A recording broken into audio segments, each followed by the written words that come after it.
Dan minat dan bakat itu ada banyak ya. Dan ada minat dan bakat yang akhirnya jadi profesi gitu. Ya. Saya punya minat, bakat ngajar misalnya. Ya udah itu jadi profesi.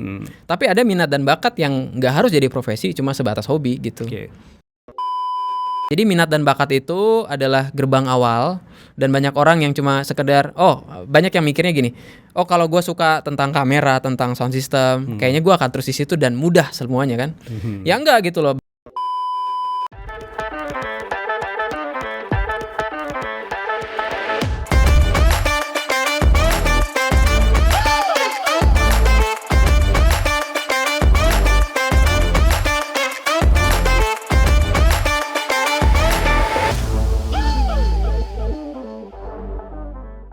Ya, kali ini kita berjumpa dengan Pak Kris ya. Pak Kris ini seorang influencer pendidikan ya, bisa dikatakan demikian. Bisa dibilang gitu, Pak. Seorang dosen sekaligus juga suka memberikan konten-konten edukasi ya di channelnya dan juga di banyak kelas-kelas online lain gitu.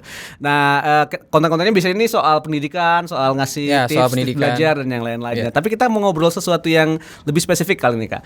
Gini, Pak. Jadi anak-anak sekarang kadang-kadang kan susah ya mencari soal minat bakatnya. Kadang-kadang orang tua juga bingung karena ada anak-anak yang kayaknya semua hobi dijalanin gitu kan. Terus ada juga yang kok kayaknya nggak ada hobinya sama sekali ini gitu kan. Atau kadang-kadang beberapa juga mungkin agak kurang sesuai antara yang dia ini dengan yang orang tua harapkan gitu. Nah, kalau menurut Pak Kris nih, apa sih yang paling utama kalau kita mau coba mengenali minat bakat dari usia sejak remaja? Pertama kali yang perlu dipersiapkan apa? Ya, yang pertama yang pasti aware sama diri sendiri ya. Jadi kalau ada sesuatu yang secara natural anak itu lakukan atau kita lakukan, itu bisa jadi minat dan bakatnya di situ. Ya. Cuma kalau saya tanya, kalau webinar sama anak-anak kan minat bakat kalian apa? Terus kriterianya adalah hal yang kalian suka lakukan gitu ya. Terus lupa waktu. Terus mereka jawab 3 gitu. 1 makan, yang kedua tidur, yang ketiga game gitu ya. Tapi ada syaratnya ya. Kalau itu kan ya mungkin bisa jadi ya minat dan bakat, karena ada juga orang yang minat makan kemudian jadi artis kuliner kan. Bisa. Ya, syaratnya adalah minat dan bakat itu harus jadi value buat orang lain. Somehow di masa depan mereka gitu. Jadi yang pertama adalah ya kenali dulu yang disukai. Kemudian dia tahu bahwa yang dia suka itu bisa jadi value buat dirinya, keluarga atau orang lain gitu. Nah, setelah itu baru dilihat apakah minat dan bakat ini cuma sekedar bosen atau memang minat dan bakat yang beneran minat dan bakat gitu. Karena beda antara orang yang bosen.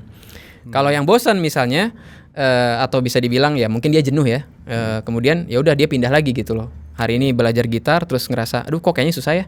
Terus ya udahlah nggak usah gitu ya. Lalu pindah lagi ke piano, besoknya pindah lagi ke drum yang lainnya gitu. Nah, kayaknya minat dan bakatnya juga harusnya nggak sedinamis itu ya. Tapi kalau dia belajar gitar, kemudian dia hari ini mungkin dapat hambatan, besok dia mau coba lagi. Jadi cara ngenalinya kayak gitu. Mulai dari pertama kali apa yang dia suka lakukan, kemudian cek pada saat mulai susah, apakah dia mau berhenti atau mau lanjutin. Gitu mungkin. Nah, kadang-kadang kan karena anak-anak zaman sekarang terpapar dengan begitu banyak informasi ya gitu. Jadi kan kadang-kadang referensi mereka soal minat dan bakat bisa macam-macam gitu ya. Bisa kesana sini dan mungkin tadi case-nya seperti itu. Berpindah, tapi kok kayaknya bisa semua tapi nggak semuanya dalam gitu. Kadang-kadang suka kayak gitu ya. Nah, tapi sangat mungkin nggak sih kalau orang punya 2, 3 sampai beberapa minat yang memang kayaknya selagi usia remaja penting dikembangkan. Kalau menurut Pak Kris seperti apa? Iya pasti ya. Maksudnya kita diciptakan dengan sedemikian kompleksnya sama Tuhan, dan minat dan bakat itu ada banyak ya. Dan ada minat dan bakat yang akhirnya jadi profesi gitu. Ya. Saya punya minat bakat ngajar misalnya. Ya udah itu jadi profesi.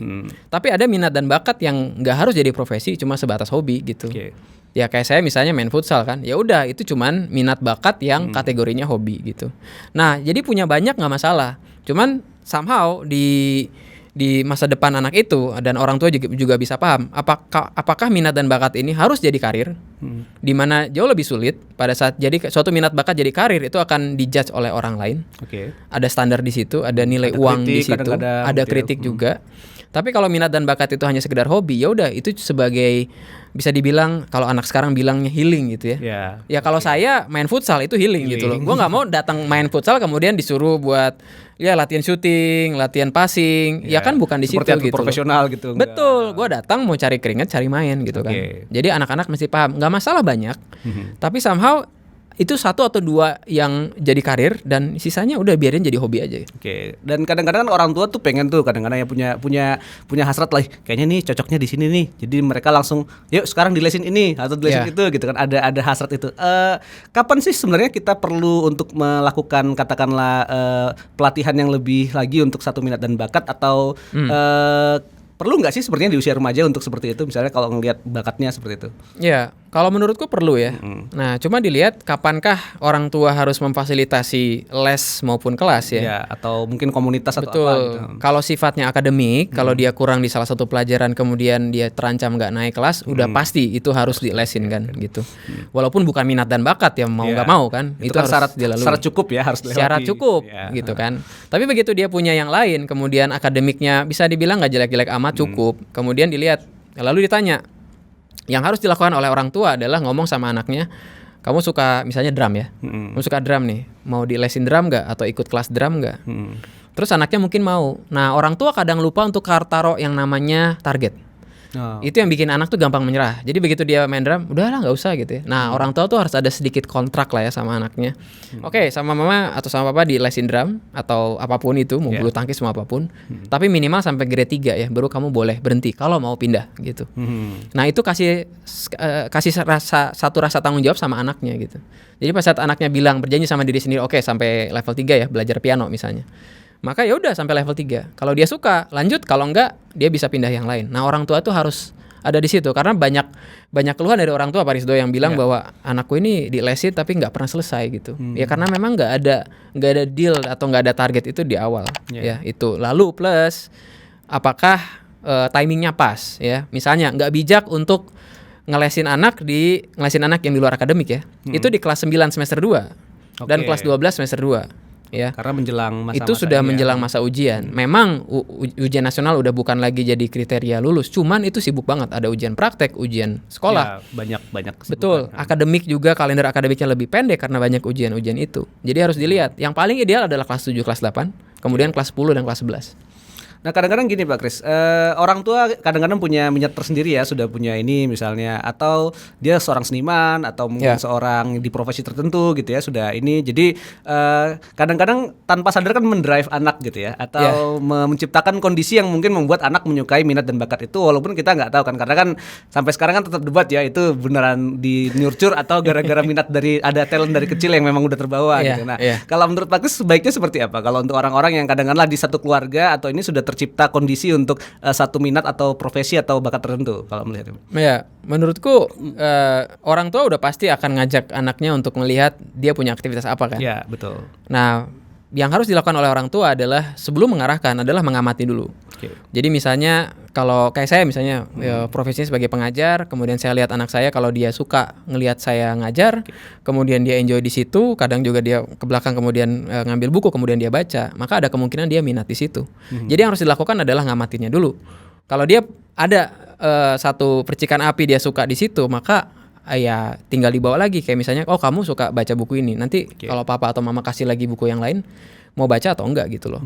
Orang tuanya arsitek gitu kan, lalu bawa anaknya kan, kalau anak masih kecil kan pasti masih ikut orang tua kan, datang ke tempat klien kemudian ngeliatin, kemudian dia udah mulai ngerti ini buat apa ngukur gitu ya, gambarnya kayak gini, pensil itu ternyata bukan cuma satu pensil, ada 2B, ada HB dan sebagainya. Lalu dilihat kalau dia ada di situ kemudian dia mau nyobain, ada kemungkinan minatnya di situ. Jadi sebelum mengarahkan itu harus mengamati dulu. Kalau dia nggak ada, misalnya kayak tadi orang tuanya arsitek atau teknik sipil datang ke tempat proyek, kemudian anaknya bosan ngelihat ke atas, ngelihat kemana, dia lihat ada bola plastik, kemudian dia malah main bola. Well, mungkin bukan di sana. Jadi ngamatin dulu sebetulnya. Nah itu jadi memang satu hal yang kadang-kadang ini ya perlu ini juga di orang tua ya, supaya tidak katakanlah mendrive dengan paksaan ya, jadinya seperti itu. Itu jadi sesuatu yang ini. Nah terakhir nih Pak Kris, gimana sih caranya kita bisa menyeimbangkan ya? Kadang-kadang kan ada beberapa minat-minat yang bukan akademis ya sifatnya gitu ya. Jadi di jalur tertentu gitu. Atau kadang-kadang akademis juga tapi di satu mata pelajaran aja. Misalnya dia sangat menyukai sains yang seperti ini, nih, tapi yang lain tidak terlalu gitu kan. Nah, apa yang kita bisa coba baik untuk anak-anak maupun orang tua, remaja gitu, untuk buat itu jadi seimbang gitu ya. Karena kan mau nggak mau ada syarat cukup tadi dan syarat perlu tadi ya, harus lulus, harus segini, harus itu. Nah, gimana supaya kita bisa nyimbain itu? Ya, yang pertama adalah semua kewajiban dasar harus dipenuhi kan. Jadi dia nggak bisa ngejar di salah satu, tapi dia harus lewatin dulu semuanya. Karena sistem sekolah kita masih seperti itu ya, kebanyakan ya. Sistemnya seperti itu, dan aku masih setuju sebenarnya dengan sistem sekolah konvensional. Karena setiap anak harus terpapar oleh semua bidang dulu, baru dia bisa, baru dia bisa memutuskan. Sama kayak kalau kita makan, kita punya makanan favorit. Kalau memang ada banyak makanan yang kita coba, kemudian kita putuskan ini adalah makanan favorit. Sama halnya dengan minat bakat ya. Jadi yang dasar dulu mesti dipenuhi. Dasar tuh dalam artian PR dikerjain, ulangan juga belajar gitu ya. Baru kalau di spare time-nya dia bisa mendalami minat bakat atau pelajaran di akademik tertentu yang memang dia ya bisa dibilang ada passion dalam tanda kutip di situ ya, dan juga ada minat dan bakat di situ. Jadi penuhin dulu yang dasar, baru dia bisa ngembangin yang lebih banyak atau yang lebih dalam dari salah satu yang dia sedang pegang atau alami sekarang gitu. Ya. Jadi sebenarnya kita bisa lihat beberapa ini ya, hal-hal yang memang tadi perlu jadi patokan ya buat kita lakukan ya gitu. Jadi pertama tadi sebaiknya memang ada value tadi ya. Jadi ada yang dia suka, ada value. Terus kita berusahakan membuat seimbang dengan hal-hal yang katakanlah wajib dulu ya diselesaikan dan harus diinikan dan diusahakan seimbang. Mungkin aja tercipta karena lingkungan yang diciptakan di keluarga, tapi memang sangat mungkin juga bisa berkembang sendiri gitu ya. Jadi sesuatu ini, dan tidak harus jadi profesi yang semuanya ya. Jadi semua minatnya jadi profesi gitu. Karena ada seperti Pak Kris mungkin ya, jago main futsal tapi nggak jadi atlet kan, tapi gitu. Ini ngomongnya jago nih, asumsikan jago ya seperti itu. Gitu. Jadi itu ada tips lain nggak? Satu hal yang mungkin kalau kita mulai di usia remaja, terus itu yang perlu sekali dikerjakan oleh remaja sama orang tua sebagai tambahan tadi dari yang Pak Kris tambahkan. Ya, pada saat minat dan bakat itu di awalnya selalu terlihat menyenangkan, having fun gitu ya. Lalu waktu juga kelewat tanpa kita sadari. Sampai di satu proses namanya curve of learning itu. Kalau orang belajar sesuatu tuh kan ada kurva belajar.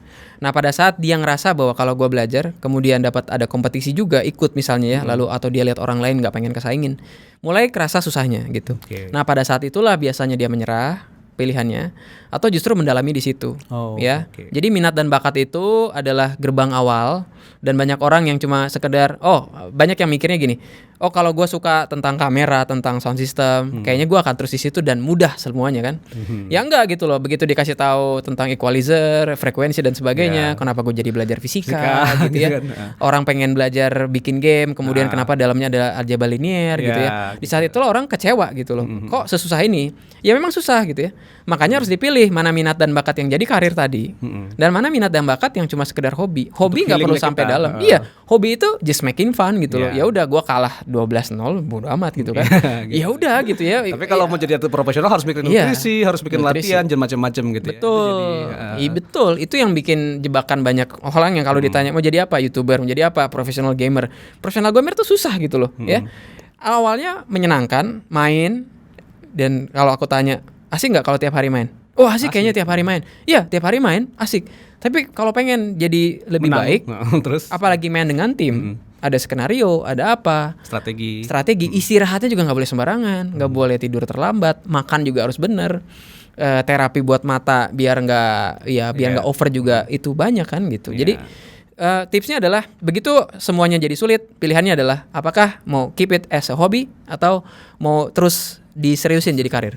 Oke, menarik sekali tadi tips dari Pak Kris. Mungkin bisa berguna juga buat teman-teman remaja yang saat ini sedang mencoba menemukan minatnya, juga orang tua ya yang sedang mendampingi anak-anak yang menemukan itu. Terima kasih Pak ya sudah berbagi di channel ini.